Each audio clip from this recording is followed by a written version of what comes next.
ബാംഗ്ലൂരിൽ ഞാൻ പങ്കെടുത്ത അതിമനോഹരമായൊരു ചടങ്ങ് അല്ലെങ്കിൽ ഉത്സവമാണ് എക്സാക്ട്ലി പറയുകയാണെങ്കിൽ ഊരഹബ്ബ എന്ന് പറയുന്ന ചടങ്ങാണ്. ഇത് നമ്മുടെ നാട്ടിലുള്ളവർക്ക് അത്ര പരിചിതമല്ലാത്ത ഒരു തരം ആഘോഷമാണ്. അതായത് ആ നാട്ടിലുള്ള അമ്പലങ്ങൾ, കോവിലുകൾ, അവിടെയുള്ള ദേവതകളെ ഈ ഊര് ചുറ്റിച്ച് കൊണ്ടുവരിക എന്നാണ് ഈ ആഘോഷത്തിൻ്റെ പുറകിലുള്ള തത്വം അല്ലെങ്കിൽ അങ്ങനെയുള്ള വിശ്വാസം. അപ്പം ഈ ഊരിലുള്ള ദേവതകളെ ഊര് മുഴുവൻ ചുറ്റിച്ചിട്ട് രഥങ്ങളിൽ ഊര് ചുറ്റിച്ചിട്ട് ഊര് മുഴുവൻ കാണിക്കുക. അതിനുശേഷം അതാണ് ചടങ്ങ്. അപ്പം അങ്ങനെയുള്ളൊരു ചടങ്ങിൻ്റെ ഭാഗമായിട്ട് അവിടെ ഷൂട്ട് ചെയ്യാൻ പോയതാണ് ഞാൻ. ശരിക്കും അക്ഷരത്തിൽ നിന്ന് ഞെട്ടിച്ചിളഞ്ഞു ഇവിടുത്തെ ഓരോ ചടങ്ങും പരിപാടികളൊക്കെ.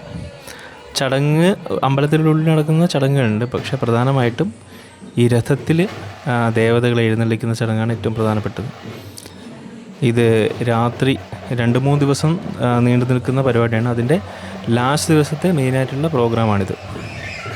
ഇതിലെ ഞാൻ തന്നെയാണ് വീഡിയോ ഷൂട്ട് ചെയ്തത് എന്നുകൊണ്ട് തന്നെ ഇതിനകത്തെ ഒരുപാട് ഭാഗങ്ങൾ എനിക്ക് കാണിക്കാൻ പറ്റിയിട്ടില്ല.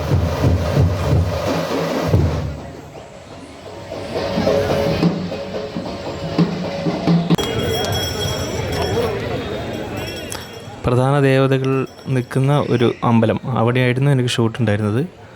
അപ്പം അവിടുത്തെ പ്രധാന ദേവതയാണിത്. അപ്പോൾ ഈ ദേവതയെ എഴുന്നള്ളിക്കുന്ന ചടങ്ങാണ്. ഇതൊക്കെ അവിടുത്തെ വിവിധ തരത്തിലുള്ള രഥങ്ങളാണ്. ആ രഥങ്ങൾ ഓൾറെഡി അവർ അലങ്കരിച്ചിട്ടുണ്ടാവും.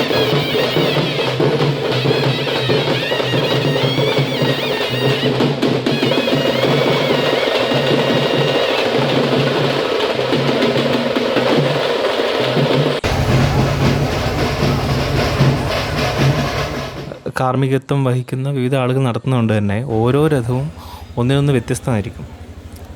അവരുടെ എന്താ പറയുക, ഓരോ രഥങ്ങൾ എത്രത്തോളം ഭംഗിയായി കാണിക്കാൻ പറ്റും അത്രത്തോളം അലങ്കരിച്ചിട്ടാണ് അവരിത് കാണിക്കുക.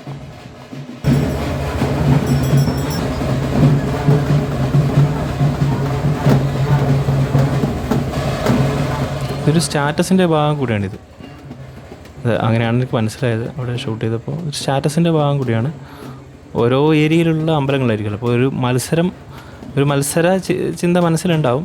പക്ഷേ ദേവതകൾക്ക് ഇടയിൽ എന്ത് മത്സരം അതല്ല, പക്ഷെ അങ്ങനെ നമ്മുടെ രഥം കൂടുതൽ നന്നാണെന്ന് ആഗ്രഹം ഉണ്ടാവുമല്ലോ.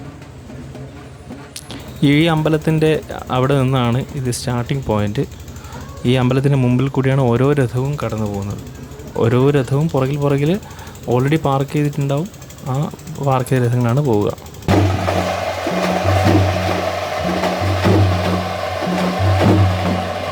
ഇത് അവിടെ നടക്കുന്ന നമ്മളിവിടെ നടക്കുന്ന ഒരു ചടങ്ങ് പോലെ, ഒരു ഡാൻസിങ് ചടങ്ങാണത്. ഇതൊക്കെയാണ് രഥങ്ങൾ. ഇതിപ്പം തുടങ്ങിയ സമയത്തുള്ള കുറച്ച് രഥങ്ങളാണ്. ഇത് മെയിൻ റോഡ് കൂടി തന്നെയാണ് ഈ രഥങ്ങളൊക്കെ പോവുക. മെയിൻ റോഡ് നമ്മൾ ഭാഗികമായിട്ടൊക്കെ ക്ലോസ് ചെയ്തിട്ടാണ് പോവുക.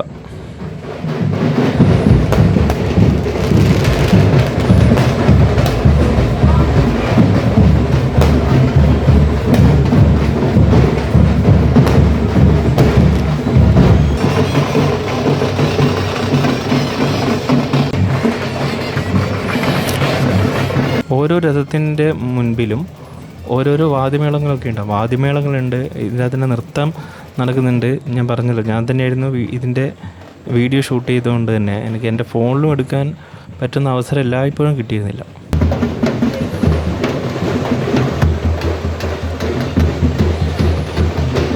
ഏകദേശം രാത്രി തുടങ്ങിയിട്ട് രാവിലെ എൻ്റെ അറിവിൽ രാത്രി ഒരു 9 മണിക്കൊക്കെ തുടങ്ങിയിട്ട്, അല്ലെങ്കിൽ 10 മണിക്ക് തുടങ്ങിയിട്ട് രാവിലെ 3 മണി വരെ രഥങ്ങളുണ്ടായിരുന്നു. ഏകദേശം ഒരു 10-50ഓളം രഥങ്ങളുണ്ടായിരുന്നു. ഓരോ രഥങ്ങളും ഓരോ എക്സൈറ്റ്മെൻറ്റാണ്. അടുത്ത എന്ത് രഥമാണ്, അടുത്തതിൽ എന്ത് അലങ്കാരമാണ് ചെയ്തിട്ടുള്ളത്, അടുത്ത എത്രത്തോളം ലക്ഷറി ആയിരിക്കും, അങ്ങനെയുള്ള ഒരുപാട് അതിശയവും എക്സൈറ്റ്മെൻറ്റും ഒക്കെ ഇതിനകത്തുണ്ട്. വളരെ മനോഹരമായൊരു ആഘോഷമാണ് ഇരുന്ന്. അടുത്ത കൊല്ലം കിട്ടിയാലും എനിക്കിത് പോകണമെന്നുണ്ട് ഇവിടെ.